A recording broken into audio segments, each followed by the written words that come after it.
আজকে আমি রান্না করব বাসন্তী পোলাও আর তার সাথে হচ্ছে মাটন কষা। এই বাসন্তী পোলাও আর পোলাওর চালটা হচ্ছে আমি বাসমতি রাইস নিয়েছি, বাসমতির আতপ চালটা নিয়েছি, দিয়ে এটা প্রায় 2 ঘন্টা ভিজিয়ে রেখেছি। আর এই যে মাটনটা নিয়ে নিয়েছি, চলুন আগে হচ্ছে আমি মাটনটা ম্যারিনেট করে রেখে দিই। এটাকে আপনারা দই মাটনও বলতে পারেন, মাটন কষাও বলতে পারেন। মাটনটা ভালো করে ধুয়ে পরিষ্কার করে নিয়েছি। এবার এখানে পেঁয়াজ কুচি, টমেটো, কাঁচা লঙ্কা, বেশ কয়েকটা কাঁচা লঙ্কা দিয়েছি। আজকে হচ্ছে আমি কাঁচা লঙ্কার পরিমাণটা একটু বেশি দেব। এবার হচ্ছে আদা, রসুন, 2-3টা কাঁচা লঙ্কারই পাকা, আর কাঁচা লঙ্কা, একটু পেঁয়াজ, জিরে সব একসাথে বেটে নিয়েছিলাম, সেটা দিয়ে দিলাম। আর এদিকে হচ্ছে এই যে ফেটানো টক দইটা আমি খুব ভালোভাবে ফেটিয়ে রেখেছিলাম, সেই টক দইটা আমি দিয়ে দিলাম। এবার হচ্ছে এখানে আমি কাঁচা সরষের তেল আর হচ্ছে লবণ,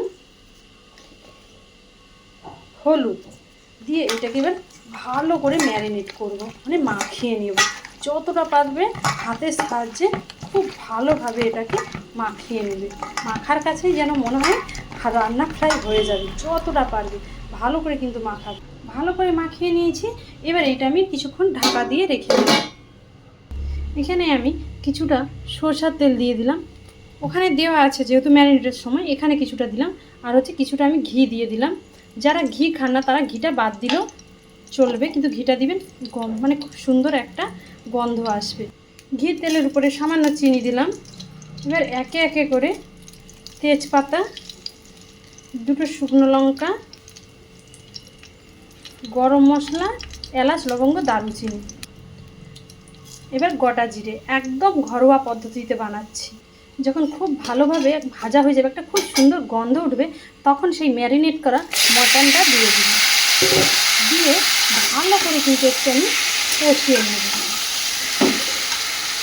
মটনটা কিছুক্ষণ ভালো করে কষিয়ে নেওয়ার পর ঢাকা দিচ্ছি। সেমভাবে আপনারা চিকেনও করতে পারেন, বাসন্তী পোলাওর সাথে চিকেনও ভালো লাগবে। এবার বাসন্তী পোলাওয়ের জন্য আমি রাইসটা আগে রেডি করে দেবো। আমি ঝরঝরা বানাবো। তেজপাতা দিয়ে দিচ্ছি গরম জলের মধ্যে, এলাচ, লবঙ্গ, দারুচিনি, আপনাদের কাছে বড় এলাচ আর স্টার থাকলে আপনারা দিতে পারেন। এবার এখানে লবণ আর হচ্ছে এখানে হলুদ দিচ্ছি আমি কালারের জন্য। আপনারা কেউ ফুড কালার দিতে চাইলে দিতে পারেন, কিন্তু হলুদ দিয়ে করবেন, বেশি হলুদেও কালার খুব সুন্দর আসে। হলুদ আবার বুঝে শুনে দিবেন, বেশি হলে আবার গন্ধ করবে। এবার এখানে একটু ঘি দিয়ে দিচ্ছি, আপনারা কেউ রিফাইন তেল দিতে চাইলে দিতে পারেন। আমি একটু আলাদাভাবে বানাই, কিন্তু খেতে দুর্দান্ত হয়। এবার এখানে আগে থেকে ভিজিয়ে রেখেছিলাম কাজু কিশমিশগুলো এর মধ্যে দিচ্ছি। আপনারা কেউ ভেজে যদি দিতে চান ঘিয়ের মধ্যে, সেটাও করতে পারেন। জলটা আমার ফুটে উঠেছে। এবার আমি সেই ভিজানো বাসমতি রাইসগুলো সব দিয়ে দিচ্ছি। এবার এটা একটু হালকা চালটা দেওয়ার পর এরকম নাড়িয়ে নেবেন। দেওয়ার পরে এটা কিন্তু ঢাকা দিয়ে দিবেন। মাঝে মাঝে কিন্তু ঢাকাটা খুলে মটনটা কিন্তু আমি কষিয়ে নিয়েছিলাম। এই দেখুন মটনটার পুরো কিন্তু কষানো হয়ে গেছে। একদম অল্প তেল দিয়ে রান্না করতেছি আর অল্প মশলা দিয়ে। আর আমি কিন্তু কাঁচা লঙ্কা বাটাটাই বেশি পরিমাণে দিয়েছি, বা কাঁচা লঙ্কাটা যে কেটে দিয়েছি। এইখানে হচ্ছে এই যে আলুটা লবণ হলুদ দিয়ে আগে থেকে ভেজে নিয়েছিলাম, সেই আলুটা দিয়েও এবার কিছুক্ষণ আরও কষাবো। দেখুন ভালো করে কষানো হয়ে গেছে। এবার এখানে আমি জল দিয়ে দিচ্ছি।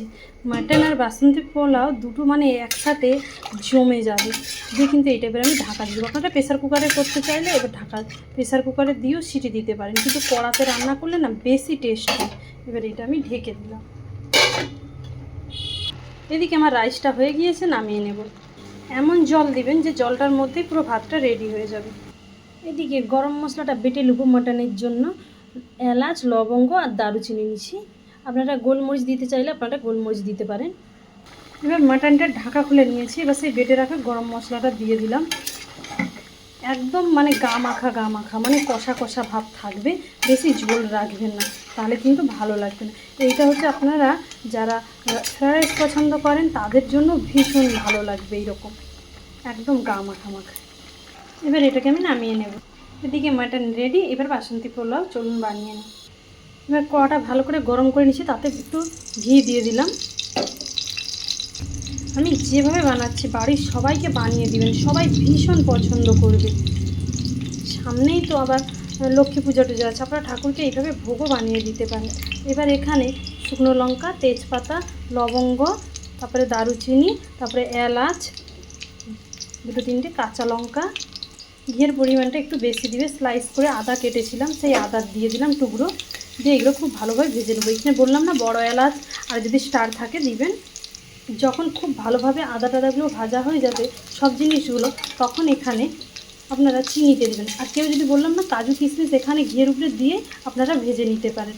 এবার সেই ঘি তেলের উপরে একটু সামান্য জল দিচ্ছি, বেশি দিবেন না, সামান্য। রসালো বানাবো তো। আর আপনারা এখানে যদি জলের পরিবর্তে দুধ থাকলে গায়ে দুধও দিতে পারেন।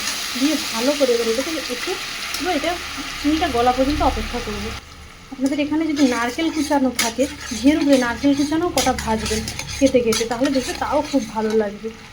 যখন চিনিটা এরকম পুরোপুরি রেডি হয়ে যাবে, তখন এখানে সেই বাসমতি রাইসগুলো আপনারা দিয়ে দেবেন। এরকম করে আমি সবগুলো দিয়ে দিচ্ছি। একদম ঝরঝরা হয়েছে দেখুন। এবার সবগুলো দিয়ে এইভাবে এবার আপনারা আস্তে আস্তে করে মিশিয়ে নেবেন। যেভাবে বানাবেন ভীষণ ভালো লাগবে। এবার বললাম না নারকেল কুচানো যদি থাকে, এবার এখানে ওপর দিয়ে আমি চেরি দিয়ে দিচ্ছি, যাতে দেখতে একটু ভালো হয়, কালারফুল হয়, দেখতেও সুন্দর হবে। এরকম করে এবার ভালো করে বানিয়ে নিচ্ছি।